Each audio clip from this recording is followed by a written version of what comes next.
So, I mean, what's the story? I mean, you got a guy or? Yes, 3 big ones, and they went blood. Her name is Samantha Baker, and today is her 16th birthday. Red, she's gotten her boobies. Oh, I better go get my magnifying glass. They forgot my birthday. Classic. This is the single worst day of my entire life. Universal Pictures presents Score, a direct hit. 16 Candles. You say it's your birthday. It's my birthday too. The story of a girl who's stuck with a guy who's driving her crazy. Nice manners, babe. And stuck on a guy she's crazy about. Who's Jake? Jake Ryan? Jake's my boy. Jake is a senior, and he's beautiful and perfect. He doesn't even know you exist. He smiles at me and I don't say anything. Can't believe I'm such a jerk. You quit feeling sorry for yourself. It's bad for your complexion. Do you know Samantha Baker? Kids are looking at me a lot. It's kind of cool the way she's always looking at me. Maybe she's retarded. What's happening, hot stuff? His name is Long Duck Dong. Nothing could shock me anymore. Underpants. Can I borrow your underpants for 10 minutes? Girls' underpants.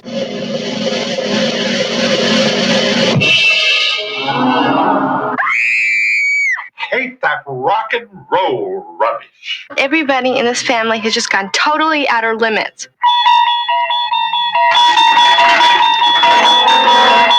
All right. Whose is this? You guys, you just gotta be cool. You just gotta chill out and just be cool. Just watch me. Why, you little scuzzbag. I'll let you take Carolyn home. She's so blitz, she won't know the difference. Jake, I don't have a car. You can take mine. I gotta get out of here before anything else terrible happens. She's stuck between a half-wit Very hot, very hot. and a heartbreaker. I want a serious girlfriend. Somebody I can love. That's gonna love me back. Pretty intense, huh? Over. Everyone she knows is either on her case, Nina, you're the one I want to buy, huh? under her skin, Yeah, well, she's only 8 carats to increase the size of her breasts. or out of their tree. Mom's It only happens once in a lifetime, This has got to be a joke. and once is enough. Happy birthday, Samantha. This is getting good. 16 Candles.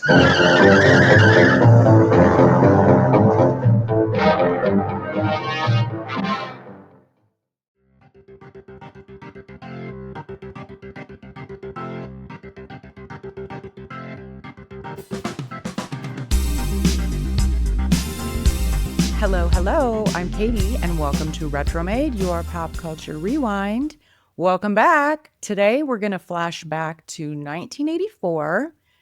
We're going to revisit 16 Candles, the film that launched 1,000 crushes and immortalized teenage awkwardness in this John Hughes classic and the unforgettable pop culture landscape of 1984.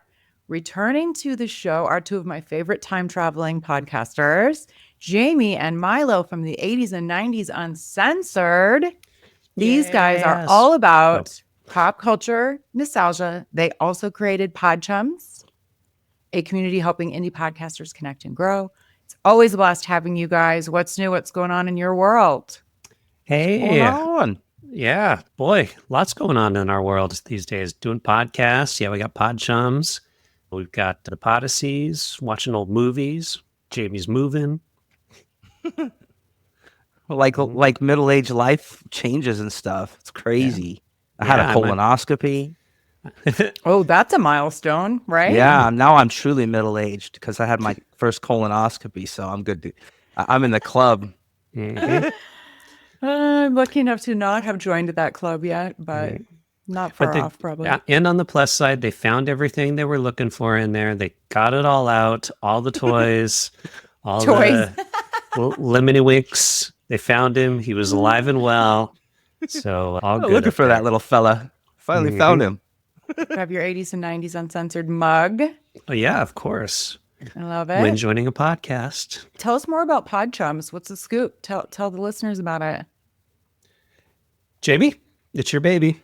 So we started PodChums as just a way to connect with other podcasters, kind of a podcast guild that you're a founding member of, by the way. Mm-hmm. So just a place where we can go, maybe find collaboration opportunities, maybe share some insider information about podcasting. And we just got a whole influx of new members that we have to introduce you to. Love that. It was just kind of like just us for a little while, but now with the Podyssey Awards, we've invited some others. So we're going to have a little intro to all the new members. But it's fun because, you have the big podcasts and they're part of big networks, and little podcasts like us, we don't get that, right? So we kind of made one, and it's just our own literal it's a network, right? But a network in that we can all kind of like collaborate together and share ideas, maybe co-guest, have a cross-promotional marketing opportunities, whatever. So I think it's fun. I think us little podcasters deserve a community for ourselves. You know what I'm saying? We don't have to be the big guys to have our own thing going on. Agreed. I love it. You meet great people, and there's a PodChums podcast. There's a podcast that goes along with it. So that's fun, especially if you're a podcaster. And, speaking of networks, I also wanted to remind Retromade listeners that if you like to dive into the films of specific directors, this season of Retromade is actually on the network, The Director's Chair, because I'm covering John Hughes this season. So if you like that kind of stuff, they have Michael Mann this season. There's Brian De Palma, Ed Zwick. I feel like I'm forgetting someone. So head on over to The Director's Chair for other fun goodness, movie goodness. Okay. Without further ado, you guys, there's a new spin on the time capsule this season. I see what you did there. I'm gonna, yeah. Can you guys see that? Oh, yeah. Yep. Okay. So I've created the categories on the Retromade time capsule wheel here. I'm going to spin on your behalf, see what category we come to, and we will test your 1984 knowledge, guys. So. You had your coffee, Jamie? Is the brain firing? All right, you guys. Yeah, I'm ready. I'm ready to do this. All right. Commercial countdown. All right.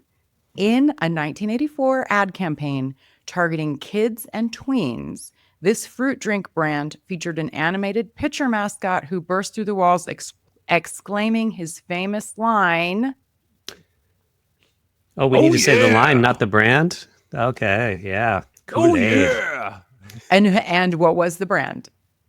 Who was it? Kool-Aid on that one. It's yeah, a we know Kool-Aid that. guy. Kool-Aid Yeah. Man. Yes.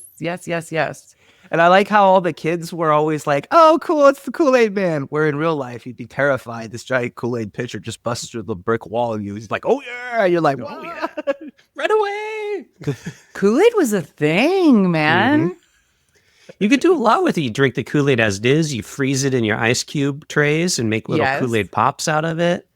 You can add vodka to it. Add vodka, exactly. Yes. All kinds of stuff you can do we with used to Kool-Aid. use it to clean up metal. So Oh, is it Kool-Aid. like Coke like that? yeah, there's if an you acid? concentrate it, there's an acid. You can clean stuff with it.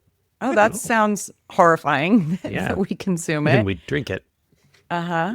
All right, there's another one. In 1984, this athletic shoe company aired high-energy TV spot featuring the slogan, "Just for the fun of it." It was promoting aerobics-inspired sneakers.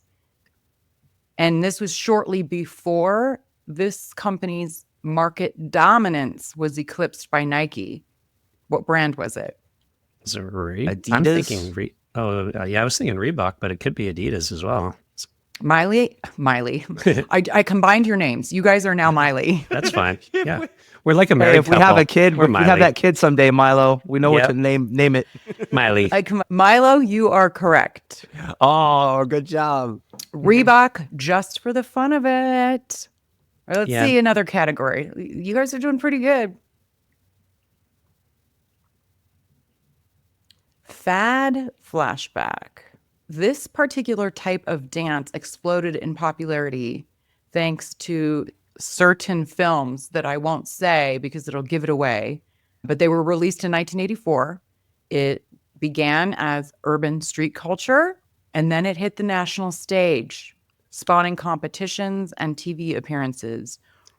What was it? And recently in this year's Olympics in France. Yeah. Yes. Yeah, we know. With that Australian gal. It was a one and done. One and done though. And what's the answer, you guys? Breaking. Dancing. Break dancing. But the movie Breakin'. Breakin' came out Yeah. in 1984. That was the movie that I didn't want to name. Oh yeah, that's because the it would movie. have given it. Yeah. And then Breakin', that was big. That was just ahead of the movie we're talking about in the box office. Yeah.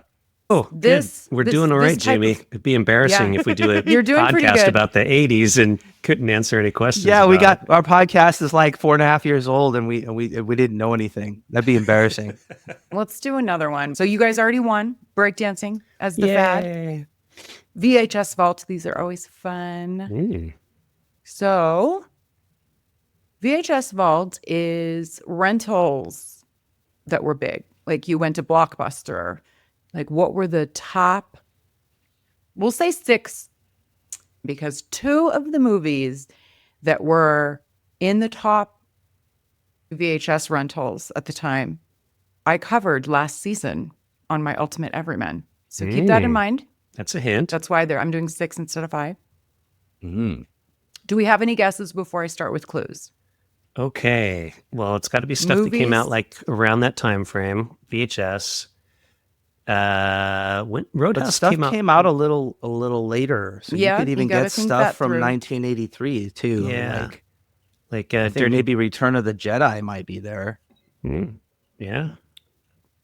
Honestly, no, Empire Strikes would Back would be 83. I'm going to stop you. You're wrong, because I'm kind of surprised by these. Okay. I wouldn't just pull them out of my brain, because this is early VHS time, right? Like 84. RoboCop, maybe? Not that many people had RoboCop's VCRs. later. Yeah. Well, and the Blockbuster wasn't even around. You had like mom and pop. You're right. Video I was stores. Just, So you had the video stores that were kind of musky that some guy owned. Exactly. It was called like Bob's Video Store, and yes, had could the even section rent in a the back that VHS you had to walk machine. through the beads, and you're like looking to see if your neighbor's dad is dad coming out of there. that section. You're like, that's Timmy's dad. Yeah, you know him. and your options were very limited at this time, which is probably why. So the first one, so this is 1984. Okay. This is why I'm surprised by this. One of the number one rented video in 1984 was, here's your hint, a coked up kingpin with a little friend. Oh, Really? Scarface. Scarface came out in the that came out in 70s. 1981, didn't it? 1981. It might have been 82, but it was Maybe very 82. early.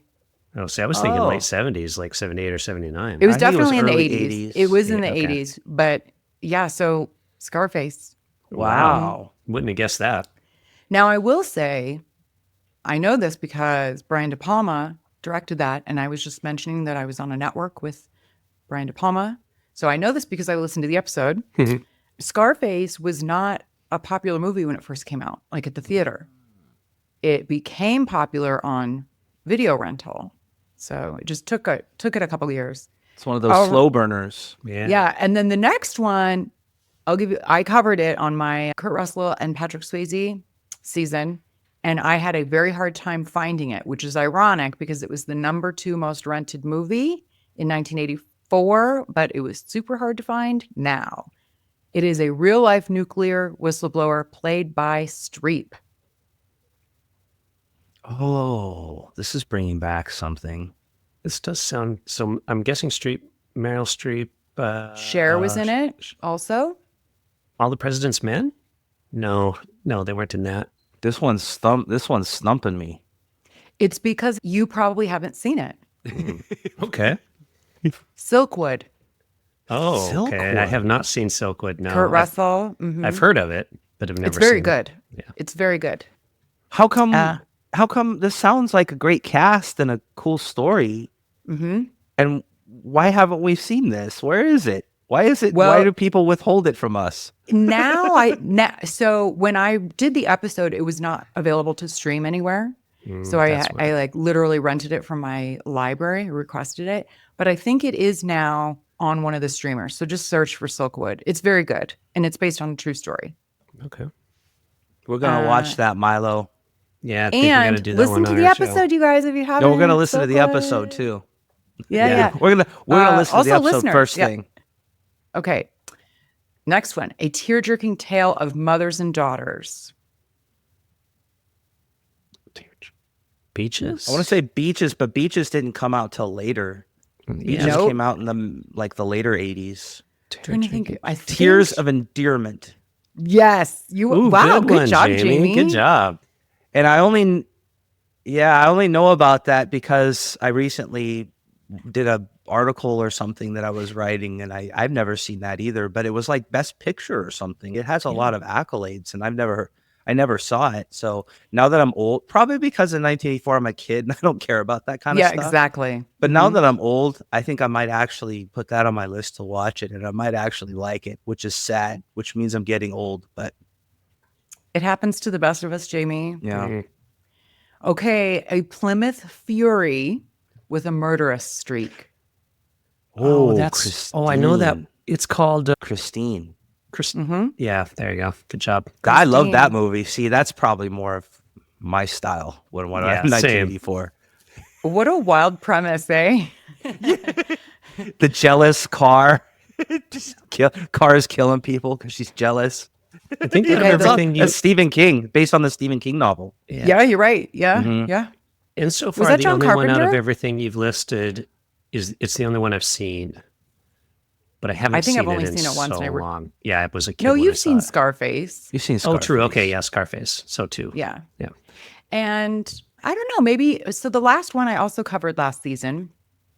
So that should give you a hint. Either Kurt Russell or Patrick Swayze's in it. Mm-hmm. And it's a mission to rescue POWs that got a gritty, explosive twist. Name that movie. Wow, one of those two were in a film to rescue POWs? Mm-hmm. It's a little lesser known, but it is very good. The cast is outstanding. Okay. Yeah, I think you're going to have to give this one away. I don't have no idea for me. You, Jamie? Jamie?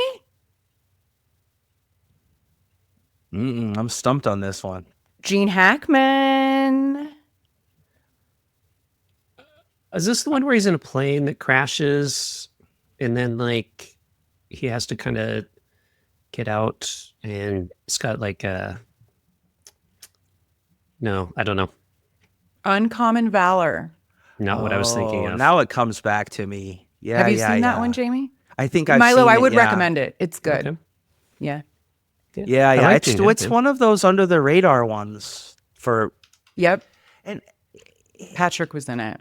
so these are the VHS top like VHS rentals, 1983. and they don't. Yeah, and they don't seem like some of them are just under the radar. Like you don't hear about some of these This is anymore. the first time, and I think it's because it's so because like mid and late 80s, it's very clearly the big box office movies like the prior year. But I think it's because their options were pretty limited, and getting rights to VHSs, they were still trying to work some stuff out at this time. Yeah, so you had a Which lot one's of on there? maybe some that weren't like big blockbusters or whatever. Yeah, that's interesting. This does have a good cast, though. You got Robert Stack, Fred Ward, Randall Tex Cobb. Yeah, I'm telling you. Also, listen to that episode. Definitely have to listen okay, to that you guys, one, 'cause I wanna see this now. the last category is can Jamie and Milo come out and play? Okay. Launched Come in the US in 1984, these robots in disguise were based on Japanese toy lines and exploded in popularity thanks to the animated series and comic book. It's got to be yeah. Transformers. Transformers. Yes, sirs. Yeah, every kid Well, wanted Transformers those. were cool, and the cartoon was awesome, and the toys were awesome. Milo and I were both poor though, so we had a lot of GoBots. We had pretended were GoBots instead. Yeah. We could. Was that the knockoff version of a Transformer? It wasn't even a It was knockoff. like the it was other just like a version. completely separate thing that came from Japan. But they transformed into but it was cars and stuff. But I think Yeah. they actually they were came out first. I don't think that. Yeah, it might have even come out first. But Transformers were cool, but if you were poor, then you had GoBots. Yeah. Well, GoBots were smaller as well. Yeah. Like the Transformers, And they were lame. larger. Like you put the arms in, you put the legs up. It's a car. Transformers were cool because they were intricate. Transformers were cool. I remember playing. Like I didn't have a Transformer. All girl child household, but my grandparents like had a little toy box for when we came over, and I had a boy cousin about my age. So I played with Transformers at my grandparents' house. Mm-hmm. I think girls probably like Transformers too because that's how cool they were. They were pretty cool. Mm-hmm. I got to admit. Let's see here. I mean, this is very easy, but while introduced in late 1983, the toy line boomed in 1984 with Earth ponies, unicorns, and Pegasi, plus accessories and a full playset ecosystem. What was it? What toy am I referring to? Well, it has to be My Little Pony, right, Jimmy? My Little Pony. Jimmy, you got your My Little Pony collection back behind you there somewhere, right? We just can't. We see did it a on whole screen. episode on My Little Pony. We did with Milo's wife so good. Yeah, she and they smelled weird. We like My smelled Little Ponies and stuff. Yeah, they did have a smell, and I even had or technically they were probably my sisters, but the holding case was like a stable looking thing. You know what I mean? Mm-hmm. You guys know what I'm talking about? Yeah, looked like a horse stable. Mm-hmm. Yeah. Mm-hmm. My cousins had them, and I always thought they had a weird smell, kind of like artificially like smelling fruit along with like dirty kid hands. You mix those together, you got My Little Pony. My Little Pony smell. They smell weird for some reason. Yeah, they did. It's that plasticky, artificial scent. You're right. And kid smell. Yeah. Kid hand germs all over him. Let's see. Let's find another one. In that episode, by the way, we talk about bronies. That's a whole nother subject. Yes, I remember that. I do. And yeah. Mm-hmm. Mm-hmm. God, there's so many toys. Look that up, friends. Yeah. That'll make your day. Or My Little Pony episode. That was a good one. I covered the Cabbage Patch Kids craze in my Silkwood episode because that was 1983. So that Christmas, there was such a craze for Cabbage Patch Kids. And I did not recall the name of the company who makes them. Do you guys know who it, not Hasbro or Mattel or what, but do you know who made the Cabbage Patch Kids? No, I would have guessed one of those two. Yeah, I might have guessed Mattel or Hasbro, but Coleco, Coleco. Coleco. Sounds more like a healthcare provider. I know. I never in a million years, I didn't even know this existed, but there was a spin-off from it, spin-off pet toys from the Cabbage Patch Kids line released in 1984 and included cat and dog-like companions. Oh. With adoption papers and names. How did I not have this? Do you guys know what it's called? Do you guys know this? I remember the pets. They had the pets come out because they were so Cabbage Patch Kids were so popular, and then they look, they got pets now too. But I don't remember what the pets were called. I can even remember what they look like in my head, but I can't remember what they're called.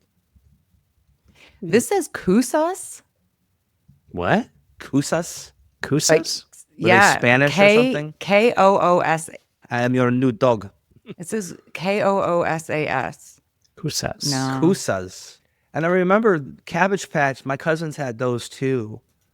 And I guess we're teaching young women to be good mothers or something because they had adoption papers. Yes. Oh, yeah. Like legit adoption papers. Yeah. Like, this is the name of your adopted Cabbage Patch Kid. And the girls are like, I adopted this Cabbage Patch Kid. Mine was Sonia. Her name was Sonia. Sonia. Yeah. Mm-hmm. I just looked up Kusas, and they're kind of creepy looking. So they're kind of like the human, what do they call it? Like and not anamorphic, where like kind of they make them humanish looking. Yeah, they're kind of humanish looking. Yeah. Yeah, they're kind of creepy looking now. Like if dogs and people could have babies, they would look like this, right? They look like Kushas. That you probably should put it down because it's suffering. If anybody had these, and maybe I'm pronouncing it wrong, but I can't believe I didn't. It seems like that would be right up my alley, but that was a thing in 1984. Yeah. Creepy Right. looking little animal toy dolls. Thanks for playing, guys. You did pretty darn good, I'd have to say. Oh, that's fun going back to 1984. That was Yeah. fun. I like it. All right. Well, on this season, we're no longer talking about Kurt and Patrick. We're talking about John Hughes movies. What do you guys think? What's your history? I, like many people, am a huge John Hughes fan. You know, the fact that he only made 8 films, but wrote so many more that are just so iconic of the 80s and were like defining of the 80s, right? Like anytime you say 1980s movies, almost instantly John Hughes comes to mind. And you could name his movies. And even if you haven't necessarily seen all of his movies, you've probably at least seen one. You certainly know kind of what they're about. You usually have a pretty good idea who they star, you know, so it's just, he was iconic of the 80s. We couldn't have had the 80s without John Hughes. And interestingly, I would say John Hughes wouldn't exist today if he were alive. I don't think any of his movies would be made right now based on the content of his movies. I concur. He did kind of go more in the family-friendly direction. However, they're still pretty problematic a lot of the times. Yeah, which I'm sure we'll discuss as we go along. Well, and even some of the plot, like if you look at The Breakfast Club, like imagine pitching that to a studio. Okay, so it's a bunch of kids. They got detention. You got the popular one, the nerdy one, and they sit around and talk all day. You know, the studio would be like, what? No. Well, that happened in 1985 or 84 when he wrote that before actually 16 Candles. But they said, no, you have to do a more typical teen movie. Like that was sort of the deal he did, was make 16 Candles in order to get Breakfast Club made. Oh, neat trivia. Because the studio even then was like, there's no like boobs. Yeah. There's no, no binge where's drinking. Where's the completely random boob shot that doesn't seem to really have a purpose other than 1980s boobs? But he was right. I mean, Breakfast Club, spoiler alert, is a way better movie. And everybody, not just my opinion, I mean, it's rated better. It's that movie is held in extremely high regard. Yeah, totally agree. Do you have any additional thoughts, Jamie? Well, here's what I like about John Hughes movies is they're teen comedies, so they're funny and they're teen. But John Hughes movies are interesting because they don't insult the intelligence of teenagers.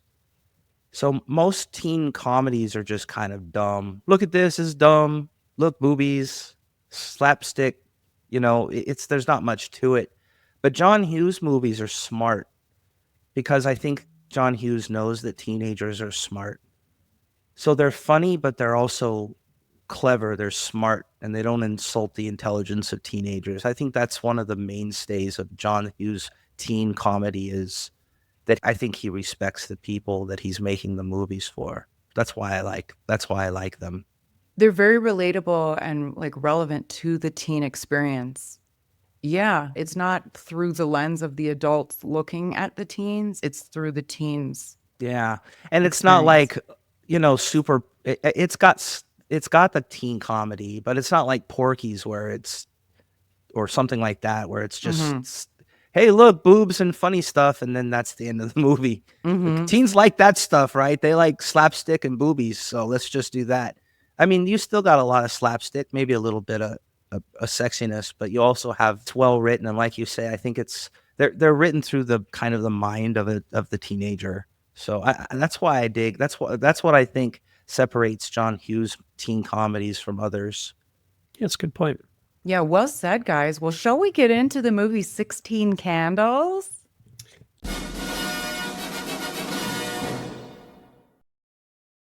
All right, you guys, this came out May 4th, 1984, which, if we're keeping track, is over 40 years ago. So that's not awesome. Makes me feel very old. I think I just got another gray hair. It's PG. Yeah, because yep. Yeah, that's wild. Now, a couple reasons, because R. So at the time, your choices were R or PG. PG-13 did not yet exist. And it was only a few months. before it would And exist. Yeah. what movie was it? We covered it. Red, or I covered Red Dawn. Yeah. Red Another Dawn was the first Sways. one. Yeah. Mm-hmm. So yeah, it predates that. So it was either going to be an R or a PG. And apparently, if you have more than 2 F-bombs, it's immediately an R. So they just removed one or removed a couple because I noted at least one F-bomb in 16 Candles. But then it still has nudity and like underage binge drinking, like very a lot of sexual sexually innuendo. yeah. And is there sexual assault going on here? So there's a lot in this, and it is a PG movie, whereas Breakfast Club has no nudity, none of that, but it has a lot of language. I mean, some adult situations, I guess, but Breakfast Club is an R-rated movie. Wild, eh? Yeah. See what happens when you drop too many F-bombs. Yeah. Yeah, Those nudity, rating boards are sexual so assault, weird. possible sexual assault, all that kind of stuff. That's fine. But you drop too many F-bombs. That's an R. We're coming down on you hard. You're over the line. You're over the line with that language. You can't drop an F-bomb while you're showing your boobies. Get rid of that F-bomb. Yeah. keep the boobs, though, please. Keep the boobs. That's okay. PG. Yeah. Well, 16 Candles is not one of my go-tos. Like I always think of it, but I can't quote it like I can Breakfast Club or something. So I sort of conflate it and Pretty Pink in my head because I don't rewatch them as often. So if you are similar to me and you need a refresh about 16 Candles, here's the description of it. Samantha's life is going downhill fast. The 16-year-old has a crush on the most popular boy in school, and the geekiest boy in school has a crush on her. Her sister is getting married, and with all the excitement, the rest of the family forgets that it's her 16th birthday. And add 2 sets of horrendously embarrassing and quite funny grandparents, a foreign exchange student named Long Duck Dong, and behold the makings of a hilarious journey into young womanhood. This is 16 Candles, and it has a 7.0 on IMDb. And to your point, Milo, about John Hughes only directing, a certain number of films, this was his directorial debut. And he also wrote the movie. Yeah, I'm with you, Katie, though. I do, in my head, overlap this with Pretty in Pink. Like, when I watched it the other night, I was like, oh, the thing I'm thinking of must be in Pretty in Pink, because it's not in this movie. They're very, very similar films. And I think a lot of people think John Hughes directed Pretty in Pink, but he didn't. He just wrote it. You're right. As we will get into, but there was almost every 5 minutes, I'm like, ooh, wow, yikes. This one's really problematic. But now, having said that, I'm going to just have fun watching the movie. It's in the 80s, it's a different time, but it's kind of fun to make fun of how wildly inappropriate and offensive, I guess, a lot of things were in this movie.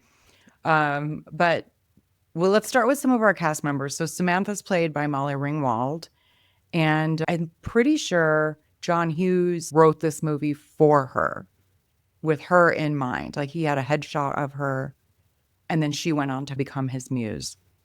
I guess he had a picture of her headshot too when he was doing work, and he'd kind of look at her every once in a while, like, this is the girl I'm writing about. I think she was perfectly cast. I mean, because she's adorable, but she also has that kind of geeky quality to her, to where you're like, okay, she's definitely not going to be like the super pretty popular girl. She's also still very attractive, and just I just think she's perfectly cast in this.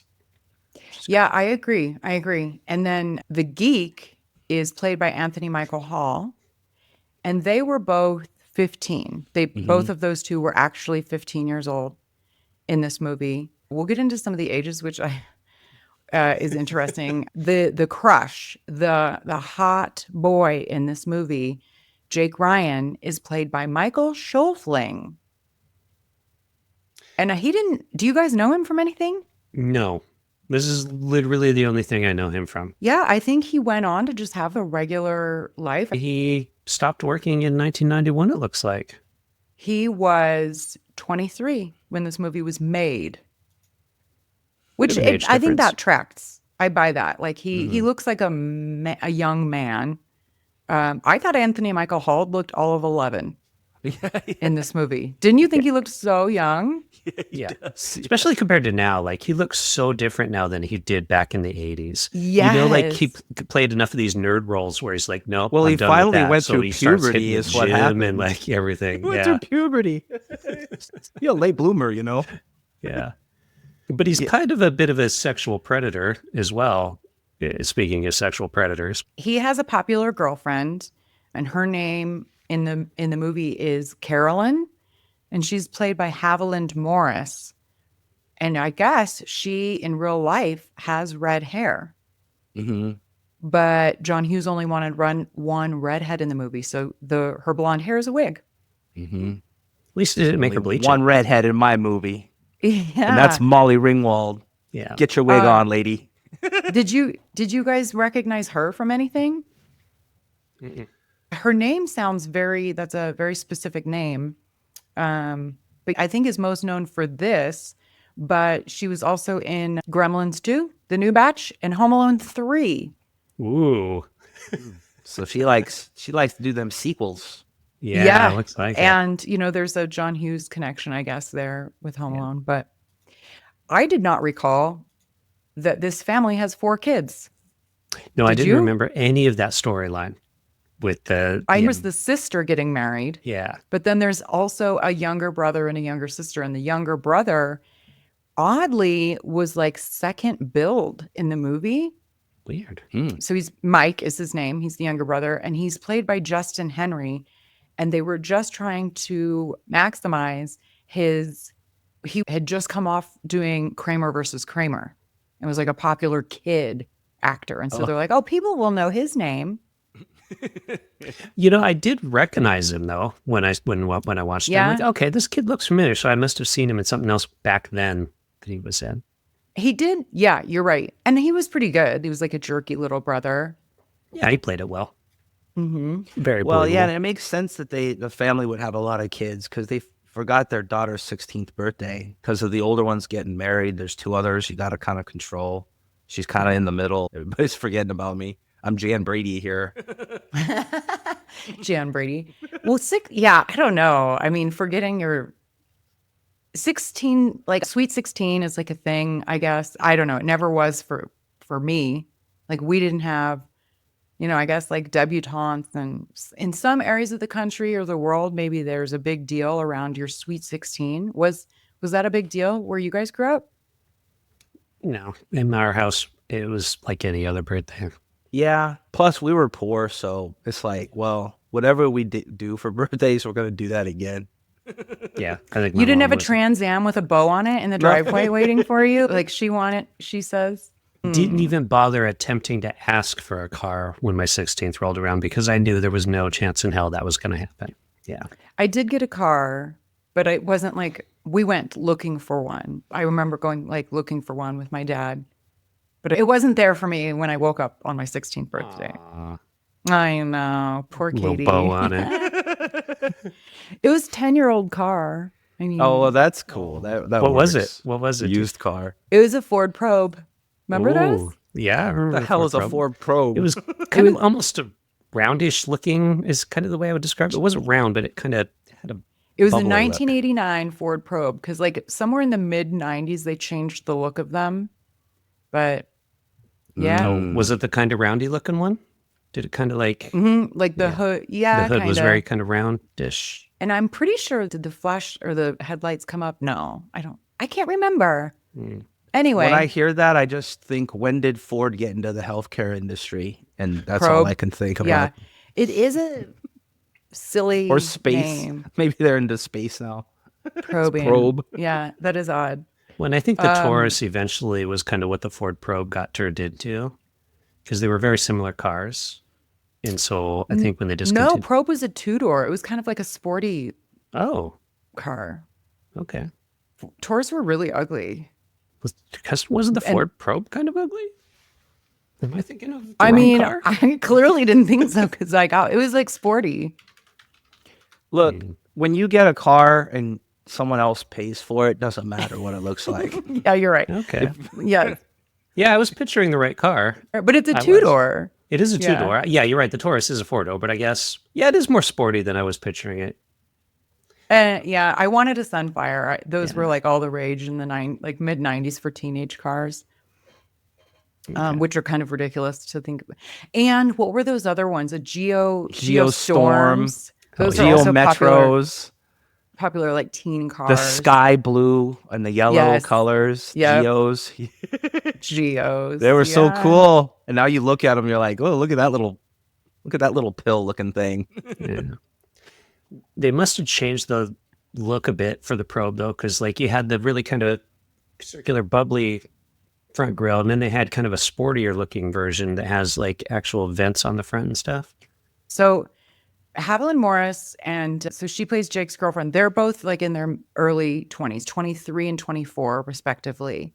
And then the actor who plays Long Duck Dong, and is it Ged or Getty? Gedde Watanabe? That's the actor's name. Mm-hmm. I don't know. I'd say Getty? Ged or Getty Watanabe. Mm. So that's the actor. He was 28 years old. Really? So he plays the exchange he looked student. much younger. 28 years old. Mm-hmm. Yeah, that's kind of Asian wild. dude. Yeah. Now this is one of the biggest problem areas in the movie. I mean, there are a lot actually, but this is a big one. And he said in an interview that he had a lot of anger publicly expressed toward him for playing this role for, this is such a negative stereotype for Asian men. Yeah. But Roger Ebert came to his defense, writing that he actually elevates his role from potentially being an offensive stereotype to high comedy. But since then, a lot of people put it in the same category as Mickey Rooney in Breakfast at Tiffany's. Mm-hmm. Yeah, I would say Mickey Rooney's is probably more so because he's actually not Asian. Right, towards this guy's. But the thing is, he was a young starting out actor. He didn't have a lot of credits prior to this. So as an actor, you're like, you're going to pay me to be in a movie. Yeah, okay, sure, I'll do it. Well, and you're not going to blow me up with a missile or something and not make you the bad guy, because that's a lot of Asian American male actors. That was kind of like the roles you got back then. Yeah. And he doesn't have an accent. Like, he's born in the United States. I can't remember. I want to say like Utah or somewhere like really bland like that. He had a friend from Korea, and he said he just mimicked his accent. Mm-hmm. Nice. So here's the thing about the early and mid 80s is you could still make fun of people in offensive ways, like black people, women, homosexuals. You could still make fun of, and you can't get away with that now unless you're an Asian male. I was kind of noticing that it still seems even today like it's okay to make fun of Asian males. If you make fun of anybody else, it's offensive, but you'll still see stuff out there that's very kind of stereotypical. And I thought that's interesting that the Asian male hasn't really been protected in the way that all these other groups of people had in our current kind of world. So and I you just think thought it's specifically males? I think it's specifically Asian males, and you'll even see Asian male comedians, they still play it up. Sometimes you'll still see it. And even like at the high school, like with my son, he has a lot of Asian male friends, and they were born here, but they still seem to get a lot of that kind of thing. So I was thinking that's interesting. That is this character perpetuating that stereotype? Yeah, but that's one of the few stereotypes that can still be around today. I don't know if it'd be to this level, though. I mean, imagine seeing a modern movie made to this level. Like, literally, like, every time he shows up, a dong ring, like the gong sound. His name is Long Dong. Exactly. And What's your last name? Dong. Your first name? Long. Ooh. Oh, and he even, doesn't he have, like, karate gear on in one scene randomly? Yeah. And they continually call him Chinaman, the Chinaman. The Chinaman. They have him using, some of it's kind of funny. Like, he turns the silverware around to use the ends of it as chopsticks. I guess the scene with the exercise bike was his idea, the actor's idea, because he found it in the home they were filming in and had an idea. So he did, I think, probably, it could have been worse, I guess, is what I'm saying. I think he did make things funny, but yeah, there was a lot, really. And like they even insinuated that the grandparents were kind of using him for like labor. He does a great job mowing the lawn. They listed like 4 things that they're like, yeah, he's learning all these American things, and it's learning how to basically wash just the dishes. him doing their chores. Yeah. Yeah, but hey, he gets the girl that he was after, right? Mm-hmm. So there you go. Yeah, and Molly Ringwald playing Samantha is jealous. She's like, he's here 5 minutes and he finds love, and I've been here my whole life. Exactly. Yeah. It's definitely a character you have to put into the context of when it was made. You certainly can't put it with our modern sensibilities. And I am surprised, though. I mean, I was a toddler in 84, but I guess watching it, I was kind of surprised that it was so blatant in the 80s. Like, it's not the 50s. I don't know. And it's kind of weird for John Hughes, too, who in general is pretty, he plays stuff for laughs, but in general plays, like we were saying earlier, writes teens reasonably respectably. Mm-hmm. But then he throws this character in there that's kind of a bit out of place, just for laughs, just because, yeah. Like why did the grandparents bring? Yeah, you're right. It is kind of just for laughs, and he is notorious for having all white casts. Mm-hmm. And then when there is someone that is not white, they're a caricature. Yeah, not great, John Hughes. Let's work on this in your next life. Yeah, how about come on, John. Yeah. So the grandparents I thought were fucking hilarious. Paul Dooley is her dad. The grandparents, I guess I'm not listing their names, but you all know Paul Dooley. He's extremely famous. He plays her dad. And then her mom is played by Carlin Glynn, which I didn't know her from anything, but she is the real life mother of an actress in another John Hughes movie. You guys know? Mary Master Stewart Antonio. What? How do I say Yes, Jamie. Mary Stewart Masterson. Oh, did you look this up at some point? How did you know that? I looked it up at some point. Yeah. Oh, wow. Good job. Jamie's ready for your trivia night. That's funny because you were combining, I knew where you were going. You were combining Mary Stewart Masterson with Mary Antonio. Master Antonio. Master Antonio. Yeah, it's like hard to say. Yeah. I was confusing all of those, but you get what I was getting there. Yeah. And then her sister who's getting married is played by Blanche Baker, which I think, so her sister's name is Jenny in this. And she's played by Blanche Baker, and Baker is the actual actress's last name, too. I mean, should we talk about that marriage? Like she's basically marrying into an abusive relationship? Well, first of all, yeah, who's she marrying? Who was he? Who's the actor? I recognized him. I can't remember his name now, but I knew it when I watched it. I can't think of his name. It's John Kapelos is the actor's name, and he's the janitor in The Breakfast Club. Oh, yeah. Yep. And he was in one other John Hughes movie, because he's like one of the like 2 actors who was in 3 John Hughes movies. He was in Weird Science also. Mm-hmm. I think he's at the bar that they go to in Chicago. Mm-hmm. Yeah. I like him as an actor, but I think they should have expanded the scenes with his parents. The dinner with his parents. That was a good scene. That was hilarious. Yeah, you're right. They should have had another scene with them. And there's another thing. Like, they offensively call him the oily bohunk. I wish somebody would call me that. That's awesome. The oily bohunk, Orange. Jamie, we can start calling you that if you want. And you know what? I actually do. And people let's see, how would you describe? This is like a Midwestern, like offensive slang term for like Eastern European countries, like okay, like at the time it was Czechoslovakia, right? They used to call them Hungary, probably oily bohunks.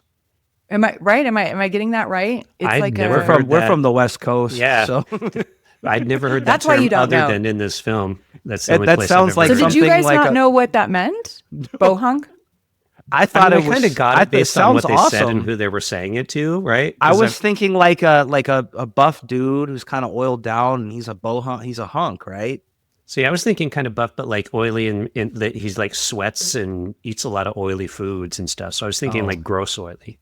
I didn't really understand the oily bit because like the way they portrayed the parents were more Italian stereotypes. Yeah.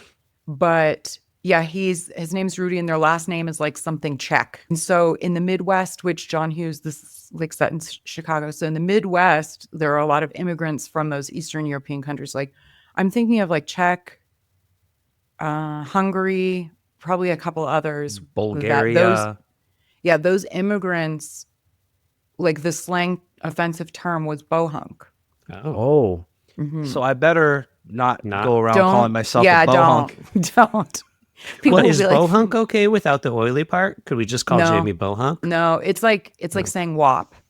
What's WAP? It's the Well, slang. that one I know. That's an That's offensive Italian term for slang. Italians. Yeah, I Oh. definitely know that one. Like offensive slang. Yeah. Yeah. It's in the same vein.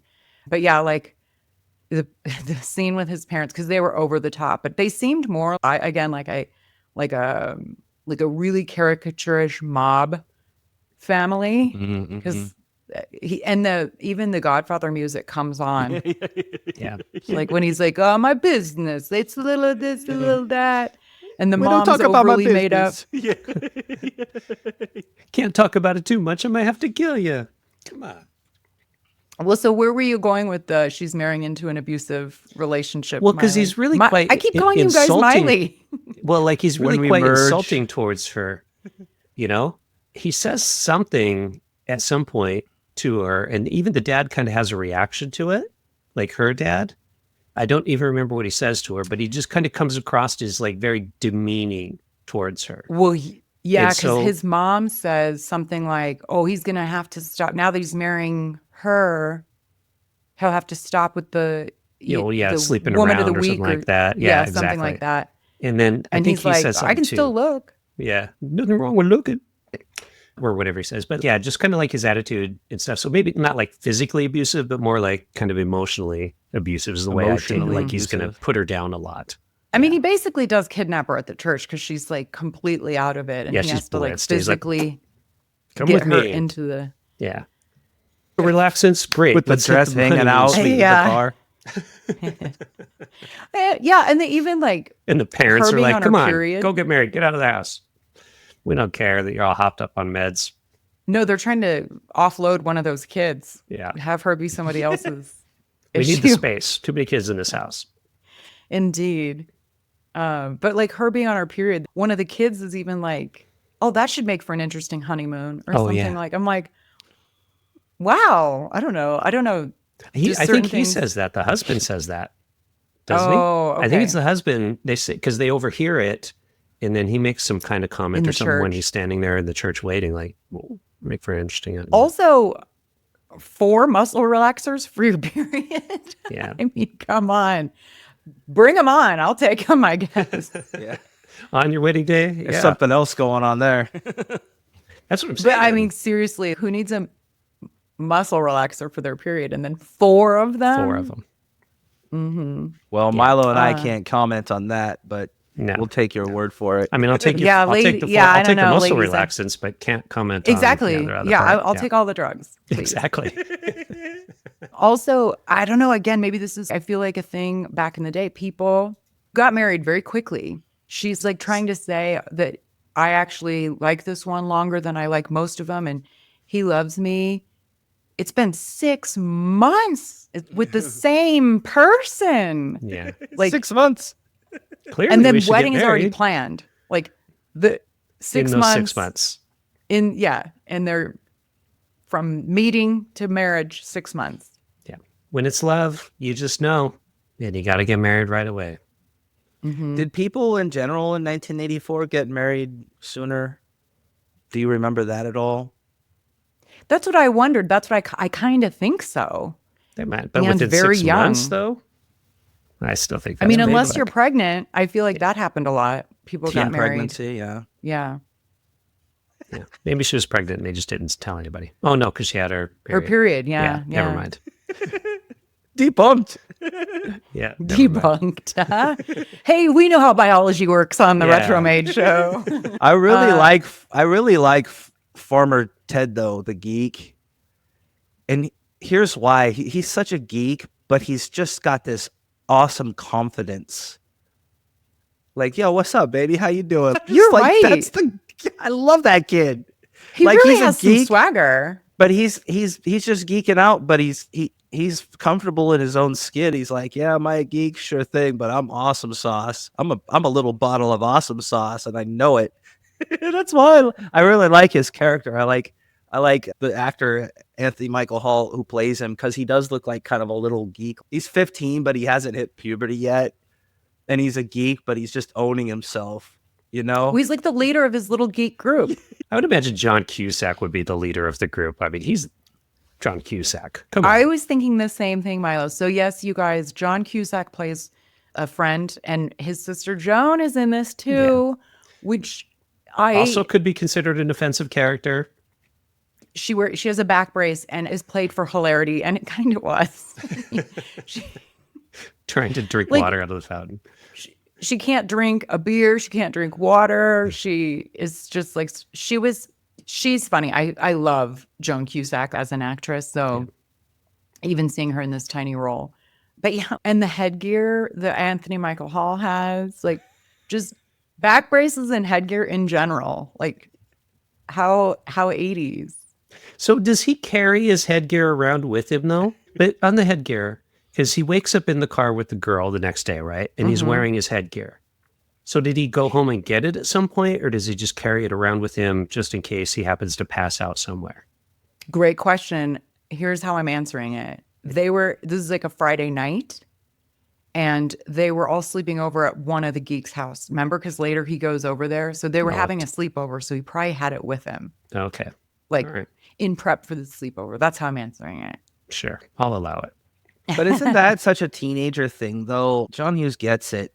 You have braces, or you have a back brace, or you have headgear. I remember my son for a while had this big thing on his face to move his jaws or whatever. Just like, it's just an awkward time, right? Like, your parents are trying to make sure your body isn't disfigured, so they're giving you these things to while you're growing. You're a teenager. You got braces and back braces and headgear and all this stuff. That's a very teenager thing. And then you got zits on top of that. You got to have your acne medicine. It's just an awkward time, man. It's the worst time. And of course, every kid at school makes fun of you for it. Yeah. That's why I like Johnny. This movie, I hadn't seen it in a while, but that's why I really like it, because it captures a lot of the awkwardness of teenagers, right? That being a teenager, like you worry about what the boy thinks about you. Unlike when you're our age, you're like, I don't give a shit what that guy thinks about me. He can go pound sand. You're right. Because I'm so far removed from being 15 that I'm like, I don't care. Like, she's concerned about not filling out her dress, like her boobs. Like, she has boobs, but they're not big boobs. And she's like jealous of the older, the senior girls. And was the boy like me? And even in the scene where she's like writing the note, it's like an anonymous questionnaire about basically sexual things, and she's answering it, and then she's supposed to pass it back. And the massive embarrassment, I would die if the boy that I had a crush on read the note that I just said I wanted to have sex with him in the note. I mean, just disaster waiting. Yeah. So I had forgotten, and it really took me back to being 15. Yeah, because you're so self-conscious, and I see it in my teen son. He he cares if he smells or not, and he's always wearing like cologne and stuff. I'm like, dude, you smell like a French wore cologne gigolo. when I was young. Like yeah, a dude, the house smells like a whorehouse in here. What's going on? Like, are you gonna sell some watches? Jesus.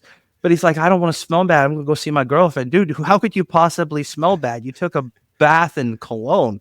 Just can you ease up on that? Because back then, I remember, though, I didn't want to smell either. Now I'm like, yeah, I'm all right. Good enough. Go a couple more days. It's all good. No, I fully support I fully Were you a support teenagers wearing the cologne because I remember loving the scent that my boyfriend wore, and like when I'd wear his shirt, I'd take his shirt home, and like I'm like, oh, it smells like him, But they care. They care. That teenagers care. That's why I like this movie. It took me back to like teenagerhood, where you care. They all care about stuff like that, and it's nice. And they're awkward, and it is nice, but it also makes you really insecure. I never want to go to that level of insecurity ever again. Unless you're Farmer Ted the geek, man, he doesn't have any insecurity. He's like, here's my headgear, whatever. I'm awesome. He's also almost I'm a ladies' sexual man. predator. Guy does not take no for an answer. Come on. Like, how many times does she say no? She's like, no, get off me, no, and then he's like, oh, sure, I'll take your passed out drunk girlfriend home. Just throw on the, yeah, no problem. He's more worried about driving the car than the girl, It's like, that's a nice car. I can't drive that. Can't I just throw your girlfriend, and on the bus? On the bus. So yeah, like this night they're at a dance. From Anthony Michael Hall's character, he makes a bet. This is just wild. The events that happen that he does that he should feel responsible for, he bets his loser friends that he is basically going to have sex that night, right then and there with Samantha. And they somehow end up in the shop room in a half-built car. Yeah, Milo, he comes on to her, like, hard, mauls her, and she's like, get off. And he's like, I think he maybe even said, I'm sorry. And then she said, it's okay. He takes it's okay as permission to start doing it again. And because he actually does like her, and I think he does respect her, he tells her this little secret that he has with his friends, and she gave him the panties to use. Because she likes him too, actually. I think she likes him too. She doesn't want to get it on with him, but I think she respects his tenacity. I don't know. So then all these like freshman boys pay to see the panties. Exactly. $1. You want to see the panties? $1. Which, by the way, how are they buying this as proof of sex? He could have just bought those. Yeah. Or found them somewhere, or ran to the store. Yeah. Could have got them anywhere. No. So then later in the evening, he's in a car with yet another woman. After trading the panties for her. That's right.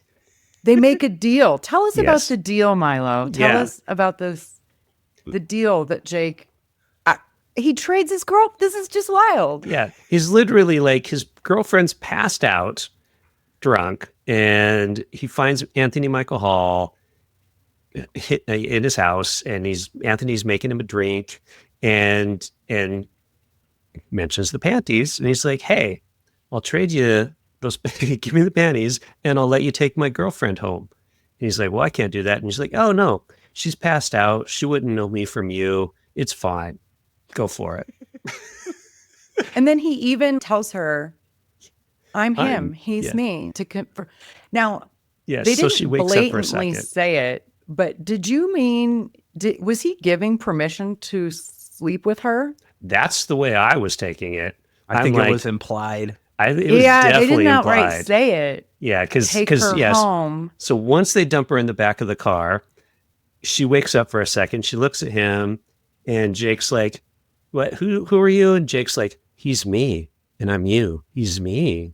And she's like, "Okay, that's good," and passes back out. And he's like, "Yeah," because even the geek is kind of like, "Are you sure?" And Jake's like, "Yeah, that's good. I've got a new girl that I like now, so do whatever you want with this one." She's used up. I've had her before. Yeah.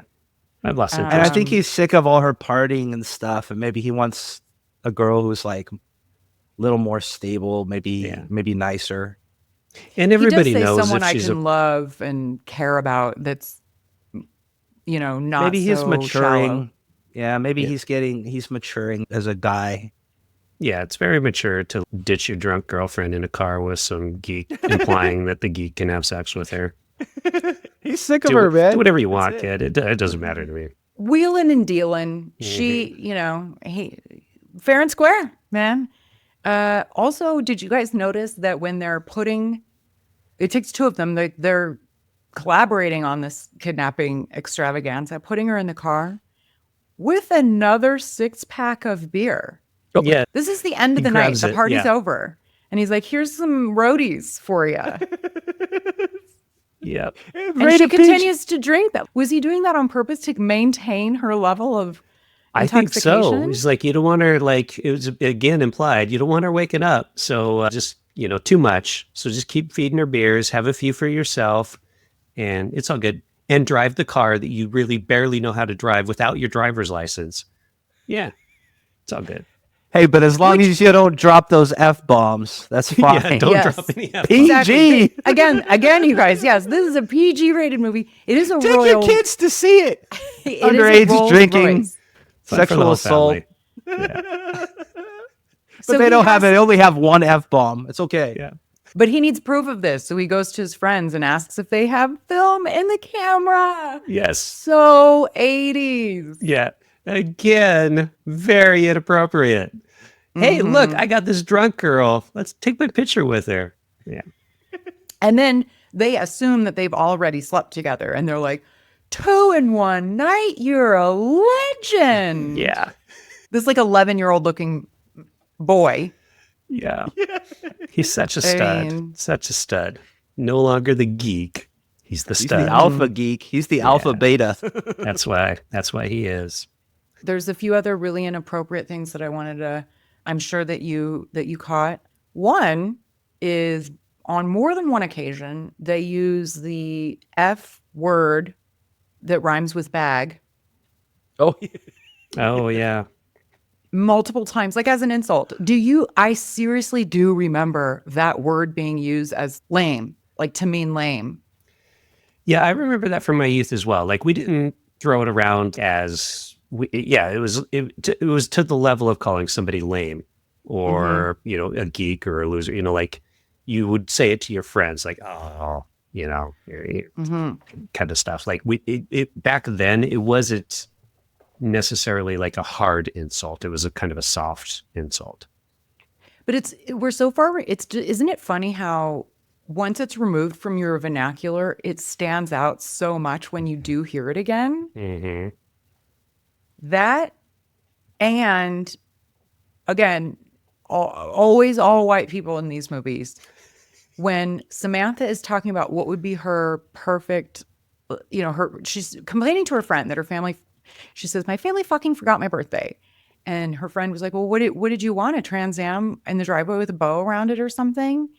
And then she's like talking about her perfect birthday, about like a cute guy in a Trans Am or something, and a black one.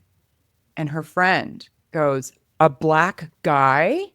like as if that's so shocked that she would actually want to like date a black boy. And she was like, God, no, the Trans Am, a pink boy. Do you remember her saying that? I don't like, remember holy that. shit. I must have missed that one. Yeah. Oh, wow. That's funny. It was like in the school hallway, and I was like, "Oh my god!" Yeah. where would you even find a black kid anyway? Because you're in the not in part that of school. Chicago suburbs that they don't even. Maybe that's exist. why her friend was so shocked. There aren't any black people within miles of us. Yeah. You're in gonna this go up to universe. the south side. Like, where are you gonna go? Yeah. Oh my god! But then she said, "No, a black car, a pink boy." To make nice and white pink. Kind of Yeah, because they were talking pinky about like pink or I don't know, Pink, like pale somehow skin. like mixing up the boy in the car. Yeah. I don't know. There was a Mr. T reference. Oh, what was So that? this is 1984, and I pity the fool. So Rocky. I don't know. Actually, the A team would have already 18? been. The A team would be on. A-Team, Just like- Rocky 3 would have been 3. out. Mhm. Yeah, 84. I think maybe even his cereal was out by then. Mr. T cereal. Mm-hmm. That was kind of big back Yeah, then. he was quite popular then. Yeah, he's wild. Did you? So here's a question. So unless I missed something, so when Jake goes to her house to find her, and Long Duck Dong answers the door, he's got a black eye, and he starts freaking out, like Jake had hit him, and they say there's a conversation where he's like, "Are you going to hit me again?" or something like that. But there's Yeah, no he said, because you scene. beat me or something. Yeah, you beat me. But there's no scene. So they obviously cut a scene out of the film at some point in time where Jake beats up Long Duck Dong. 100%. I actually rewound it, Milo, because I'm like, wait, did I miss something? Yeah. Yeah. So I'm guessing it must have happened at the party maybe or something. But so Jake also was a dick for, besides pimping out his girl, he also beats up the Asian foreign exchange student. Yeah, for no reason. What did he do? He might have done something obnoxious, but yeah, that's the thing. I want to find out what that cut scene is. It's a hate crime. Yeah. Yeah. You're right, Milo. But I gotta say, very dreamy. This Jake. Mm-hmm.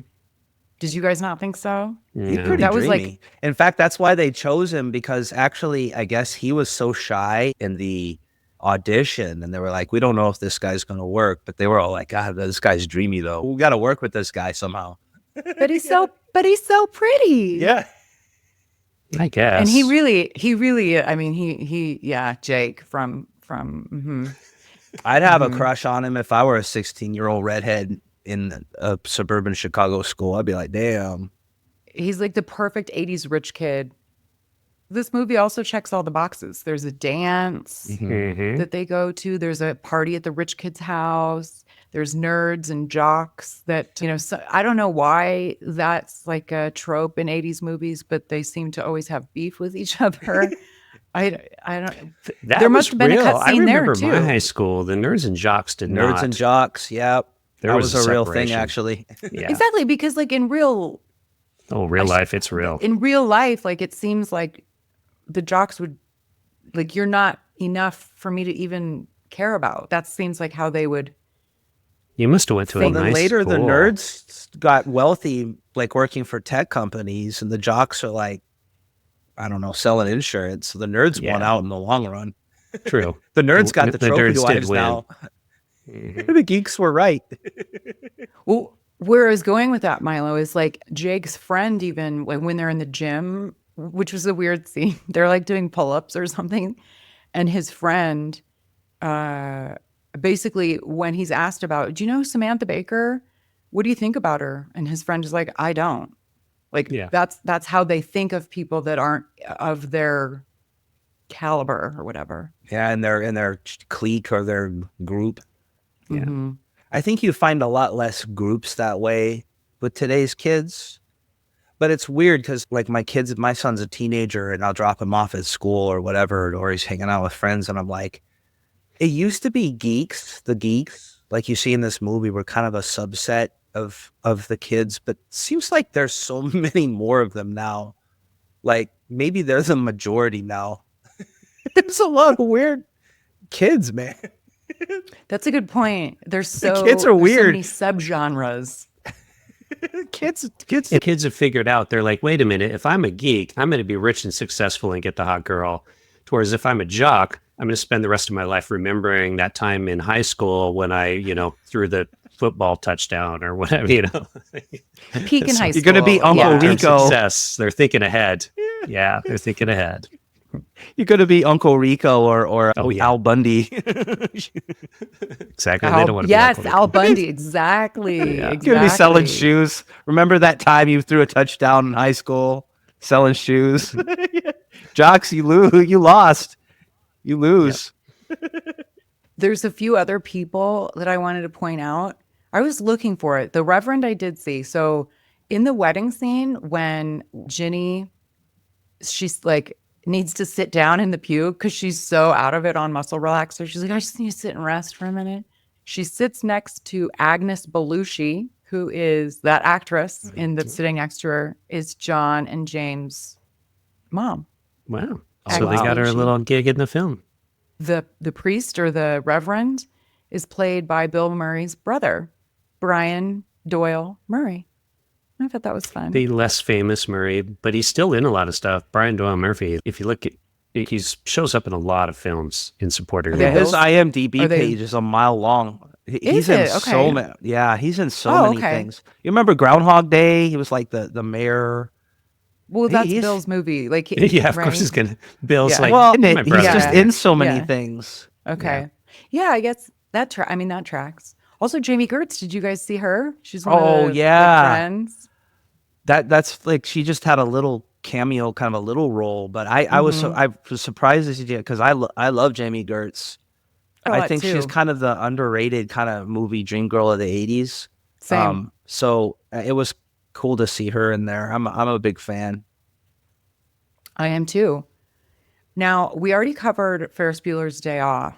And so we were talking about there was meaning behind all of the license plates in Ferris Bueller's Day Off.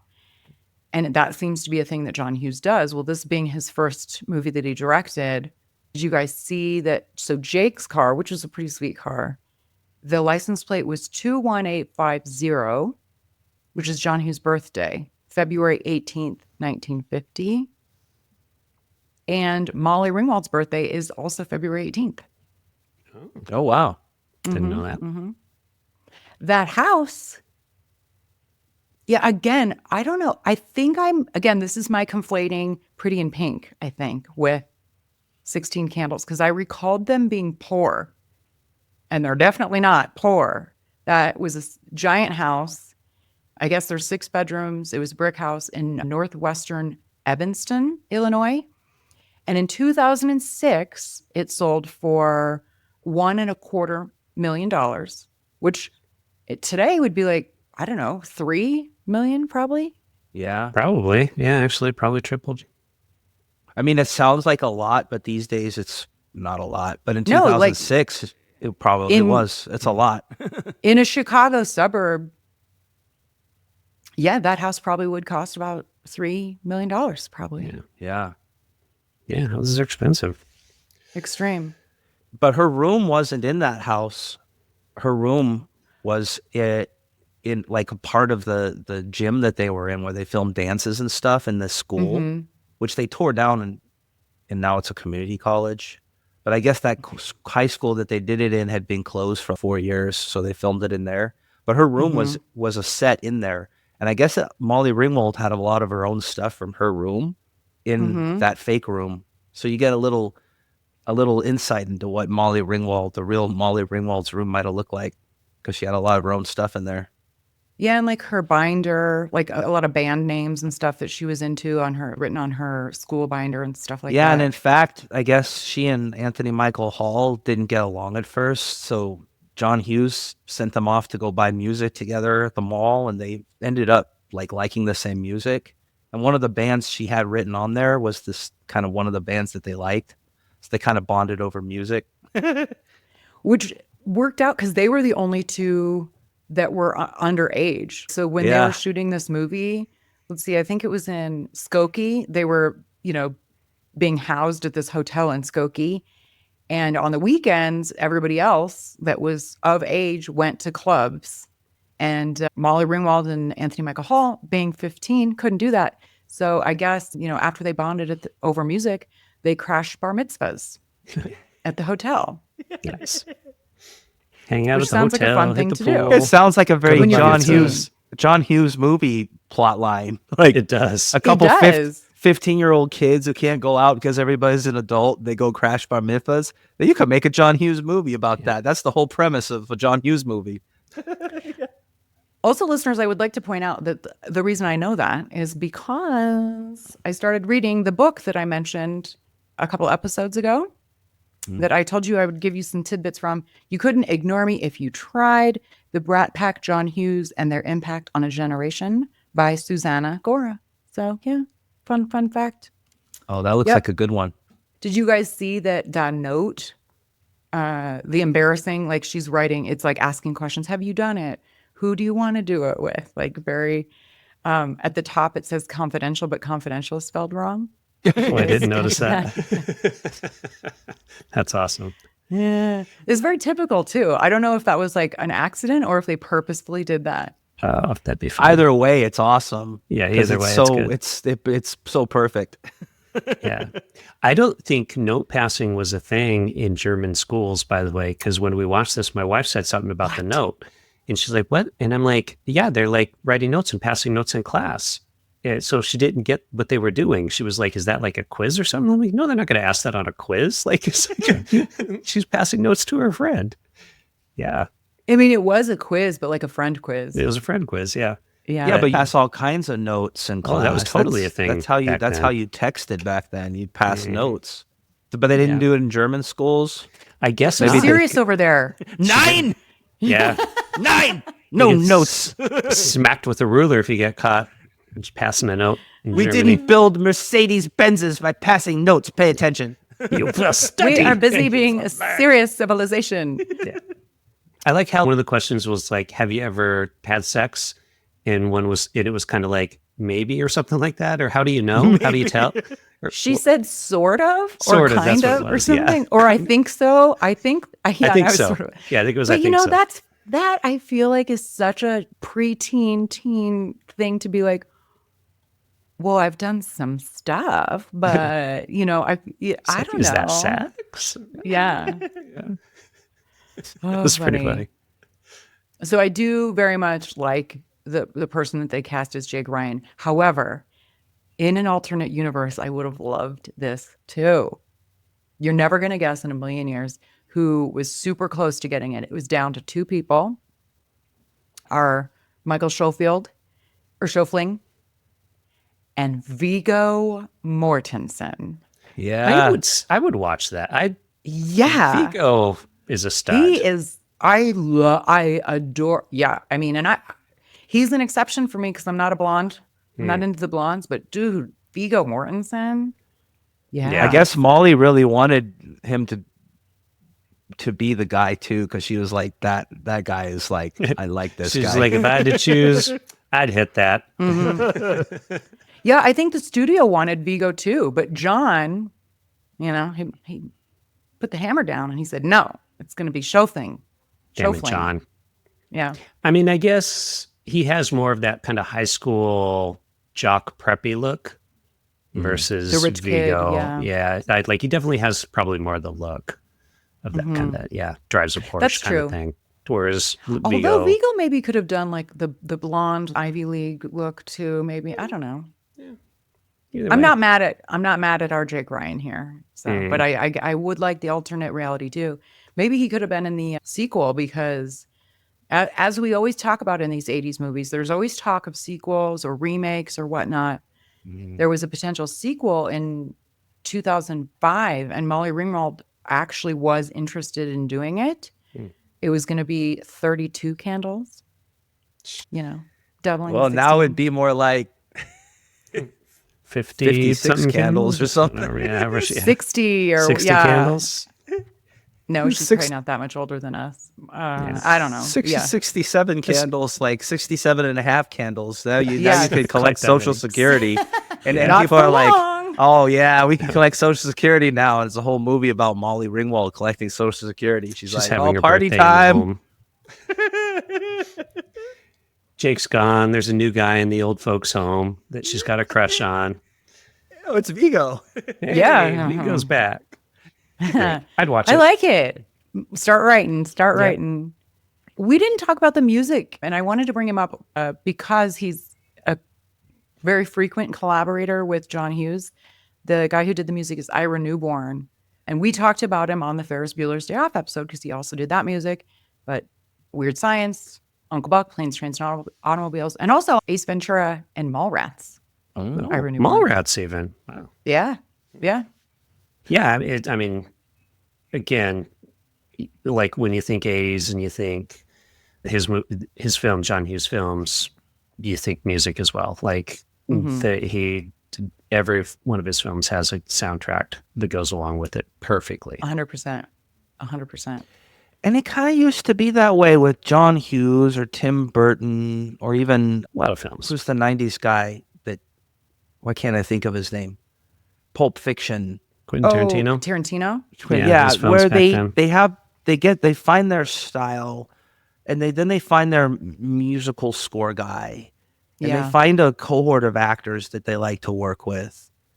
And that's kind of their little world of their little film world. I don't know, like I don't watch many movies. Is it still that way where directors kind of have that thing? Or I feel like that was a thing back then. It very much was. Yeah, John Hughes had his Molly Ringwalds and he had the people he had his style, the people who did his music, and the Michael Anthony Hall. He had his group, just like Tim Burton did, right? This is my group. I don't know if that's a thing anymore. And maybe it's because studios kind of control everything now instead of the actual directors. It might be. There was a really interesting guest on The Daily Show recently. Her name is Nancy. She's like old world Hollywood, but she's an Asian actress that somehow got parts that weren't just like caricatures. We're talking like in the 60s. And so she was talking about how at that time, the era where the studios, you were under, and part of the reason that happened for her was because she was under contract with a studio. So she was, had to be, they had her contracted for 8 movies or whatever. And so she said that was kind of ending in the 60s. And she said something really interesting when they were talking about movies. She said, everything kind of comes back. So I think that you saying that, Jamie, made me realize, are we getting back to that? Because when that ended, it ushered in this whole independent movie era, you know, really big in the 90s. And then now we're kind of back to just these like giant studio films. So I don't know. It just kind of reminded me of that. Yeah. So speaking of which, though, a lot of these movies that John Hughes did in the 80s that are really good were made for no money. This was made for $6.5 million. And it was nothing to sneeze at, the worldwide gross. It was $23.6 million on such a small budget, which was considered a modest hit at the time.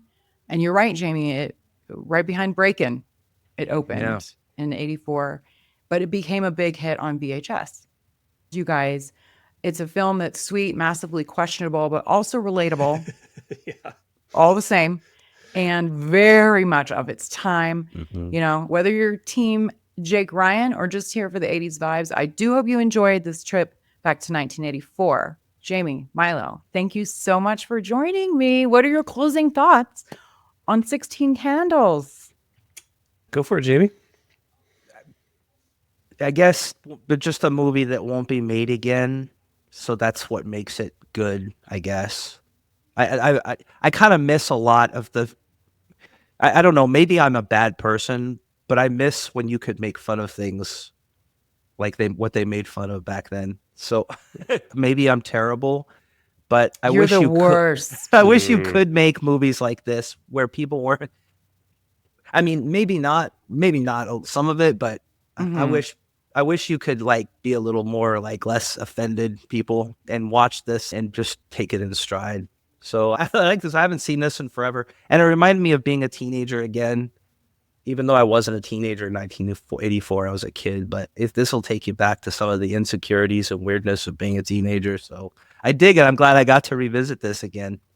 Yeah, I'm with you. It's one of those films you have to watch it and put it into context of when it was made in order to appreciate it. Having said that, I can also accept how modern audiences might not like this film, and I wouldn't fault somebody if they're like, oh yeah, no, I find it offensive, I can't watch it. That's fine. But if other people like it, let them like it. You know, it's certainly, questionable decisions at various points, but it's a teen comedy from the 80s. It is what it is, and you just have to appreciate it for what it is. And, you know, it was John Hughes' first film, and he started a trend in the 80s that makes the 80s part of what it was, and why we enjoy it is thanks to John Hughes. So you have to appreciate it for that. Both very well said. P.S. I forgot to see if you guys also laughed at one of my favorite moments in the movie that I don't recall ever tracking initially. When the grandmas are in the kitchen trying to make breakfast, the cigarette ash. The one grandma's trying to catch the other grandma's cigarette ash while they're cooking. And it's the longest. And it's like in 2 scenes. Then later when they're like eating at the table, she's got a really long cigarette ash too. I was dying at that. Yeah. My grandma had those long cigarette ashes. And I remember my mom sometimes like getting a little ashtray and kind of flicking it off from my grandma. Or they'd cook and even like the ashes would fall into this stuff. They'd be like, man, we're cooking it anyway. Dude, indoor smoking was in 1984 was a thing. And my grandma had, I don't know why, sometimes she'd smoke, but sometimes she'd just light it up just because she's just used to having it. But she wouldn't even smoke it; it just turned into this long ash thing. That's funny. I'm glad you brought that up because it's so. I almost forgot about it, but I was like, oh my God, and I don't remember noticing that in any prior watch. That was so real back then, though. He must see. That's 1984. That was real. He had someone in his life, yeah. Grandmas had those long ass ash cigarettes. It's true. Yep, that's that a real. Would be smoking while cooking or doing any other thing. Love it. Well, you guys, where can we find you? More of you. Well, you can always find the 80s and 90s Uncensored at pretty much any podcast player. You can visit our website, the80sandthe90s.com. And yeah, if you want to find out more of what we're working on, Fervorfish Media is kind of our like all-encompassing product. Oh. So that's fervorfish.com. And then, of course, PodChums. I'll have this stuff in the show notes too. So send me that. Mm-hmm. Yeah. Well, if you guys had fun with us, hit follow, leave a review, drop me a note. I love hearing from fellow retro nerds. And until next time, be kind, rewind.